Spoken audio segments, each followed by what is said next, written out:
you can stand so that we can see you, if you don't mind. Hi, Chairman. NCA. Yes. Yeah, so you're saying. Okay, Chairman, I don't know, I'm not sure if you will be able to shed some light into the kind of punishment, especially looking at Kaizer Chiefs, looking at the fact that they are already on a suspended sentence in terms of the finance. Now, within a couple of weeks, this happens. I don't know if you can clarify that in terms of... Well, they see I'm the chairman of the league.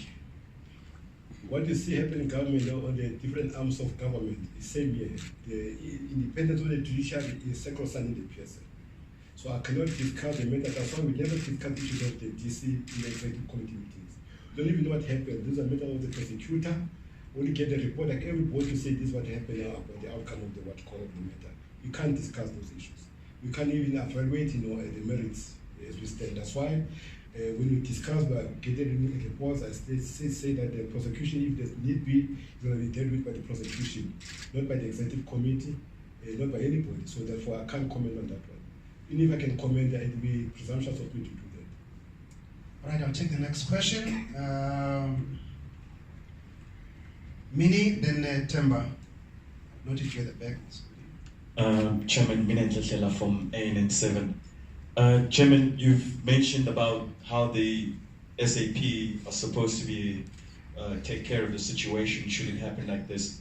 Just on the private security that we constantly see at the games, don't you think that maybe it's time that the PSL and the clubs or the people in charge of hosting these events should then, I don't know, possibly review what policies that are there, because it looks like the policies that are there don't seem to be working. I think this is the third event of invasion or of something of this nature that's happening within the last 12 months. So should the league, the clubs themselves and the organizers maybe come up with better policies or improve on the policies that they currently have? I think I indicated, in my briefing note, that I think it's helpful. I think going to be, as we move forward, in the same page with the police.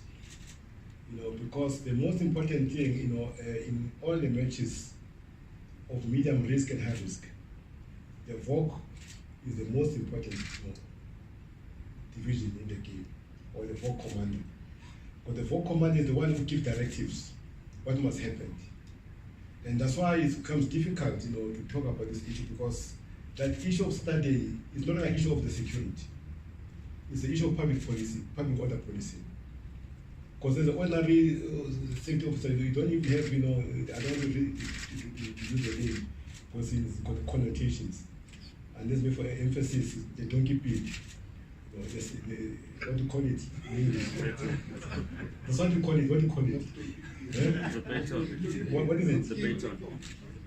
The baton. No, baton is something else. It's a wooden one. There's one is Shambo boy. Not a shambo is a long thin one. Donkey pig. Donkey pig. Immediately English people, we were telling. I don't use the wrong language. But people understand what I'm talking about. The situation that they carry. So we don't even have to do that. You can see in all the events internationally, nobody carries that. Before you to do that. And that is why, this line of defense, line of deployment, they've got certain responsibilities. Hence, the issue of public order policing is very important. Because we are expecting people coming to the matches at peace level people. Maybe your question could be that, are they searching people sufficiently or not? What is the police around that part, if ever the problem starts there? But usually people, they come sometimes intoxicated, they don't drink in the stadium, they come already drunk, some of them. Some of them come pre-planned, arterial incident, for instance.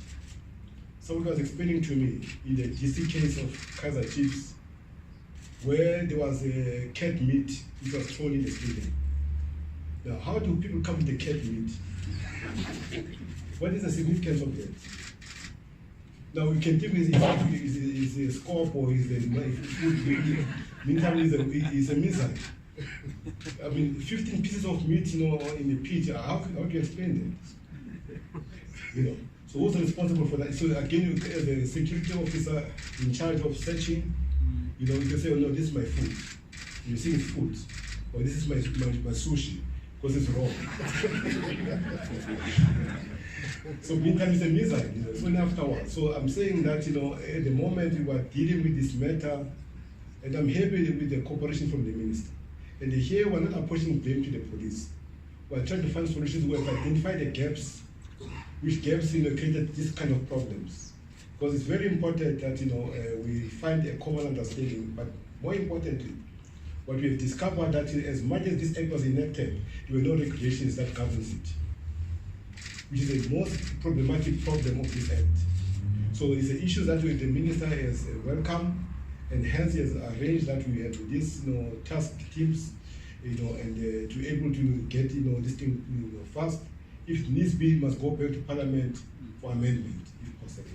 If all the stakeholders agree, instead of finger pointing or whatever, let's find solutions if our observations are correct. And that's why we put on the team with the minister, which most of them have concurred with us, insofar as what we've raised. So that when we find a solution, it's in our interest, because we need the police. Without them, we can't just operate. We must also assist them, because I know they're overstretched sometimes, and they're overworked sometimes, and that's why we don't know what will happen. It's a problem of the law, because when there's a commission of inquiry, there's no sentiment. Did you comply or did not comply? What the Act says. And you get all the senior counsels there, and they dramatize us there. By the time you understand everything you did, you appear stupid. So we've got to make sure that we clarify those areas that we're not sure of, which we have done as a league, long in advance. So as much as the people that we are reacting, we're not reacting, we're responsive. We're quiet, we never told anybody that we're engaging the ministers, we're engaging upon the politicians, we're in charge of the act, which to them was also a revelation. We're not aware of some of the things that we've raised, and they've encouraged this channel of discussion, of sharing of information between us and them. Temba? Temba Shabalala, Joseph from Sports. Just a quick one. Chairman, recently in the country we saw the successful prosecution and sentencing of Vicky Mombe for going against the country's constitution using the K word. But in the football fraternity, we've seen fans doing as they please. Are we seeing the PSL going to the side where they criminalize pitch invasion, spectator misbehavior, damage to property, as we've seen within the football fraternity, where equipment was damaged, even on the Kaizer Chiefs match as well, the Pirates one previously, Sundowns? Are we seeing the league saying now it is going to be a criminal offense, that people will be jailed and serve sentences for contravening that particular act? The act is there to implement it. Who must implement? We've raised it with the minister. The act is there. All these things should not happen, because it's there in the act. Who must do what? The exclusions that are there, that must be acted upon. They are there. So who must do that? So that's why I'm saying that these issues we have raised should not have all these things. Hence the categorization of matches, the deployment that is supposed to take place, is it sufficient or what? All these things are going to be examined, especially in the game of Saturday against 50 Standard and Kaizer Chiefs. Just to go back with the minister, say, we've raised these things, let's go and check the numbers. If the numbers fit the level of the risk, and also the pre-assessment and the post-assessment of the risk that has been identified. What did we do? So then we look at the solutions going forward. But again, why the exclusions are not being acted upon? Because all the things that we are raising are in the act. Who must do what? They are there. We don't have to reinvent anything. So that's why the challenges that we have with the PSL. Mosubodi, we'll wrap up with a few questions. Mosubodi, probably just 3 questions and then we'll wrap it up. Mosubodi White at Kai FM. Chairman, just to build on the question about the private security personnel, you've highlighted some of the shortcomings of the South African Police Service, and I think we all understand how overstretched they are. You mentioned that there will be workshops with the clubs in May, June, and July. As part of those workshops, are there any discussions to empower the private security personnel, both from a skills perspective and also an authority perspective, to be more, shall I say, decisive in game situations, as you mentioned, intoxication, carrying weapons, and all of this, and also maybe patrolling during the stadium during the match before things explode? Will that be part of the discussion? And number 2, perhaps a message for members of the football-loving public at home, some of whom are now afraid to go to the stadium with young children. maybe a message to them about what the PSL is doing. Thank you. Well, I think, that issue you're raising, again, it goes back to what we have said, because, there's a number of authority level that, are responsible in the match. As I said, even when there was a preponderance of people going to the stadium with liquor, with guns, it means the searching is a problem. But at the moment, what we see is a problem inside the stadium. But another problem is that those gangs that are now becoming a common threat, which wait the game, in big games, to wait at a certain time and rush, to barricade, the gates to go in without tickets. And those gangs that, are on the social media communicating what you're gonna go do next. In fact, this game, there was a lot of communication in the social media. That, you in Johannesburg, you don't know what you're doing, we're gonna fix when you come to them. So it was there in the social media.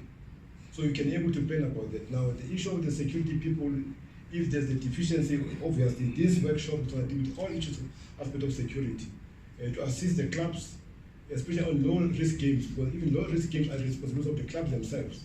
Police are not involved in those low-risk games. So it's very important, because anything happening there, one supporter can cause problems, can step a referee, can step a player, cannot do whatever. It's very important what kind of personnel. And in fact, the Sasria Act is also very important, that, what kind of security you must employ, what category you must employ, what qualification and training that you must employ. All those matters are part of the compliance manual of the PSL, which requires a certain level of qualification. So for us, we are going through all that gambit to make sure that everybody is ready. In fact, what was also apparent was that you will also assist clubs about how to do your pre-match report, planning, post-match report.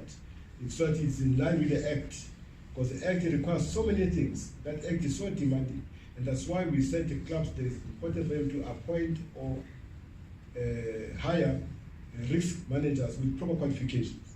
Not because the guy was a policeman, therefore you think he's going to be a head of security. It's far from it. It's somebody who understands issues about risk, about safety and security, and understand the Act itself.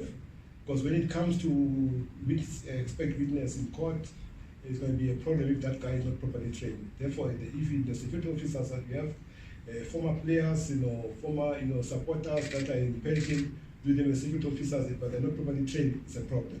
So that audit has been done. That report, when you come back and for the start of the season, we have all the full report from the person appointed to do that training to the clubs.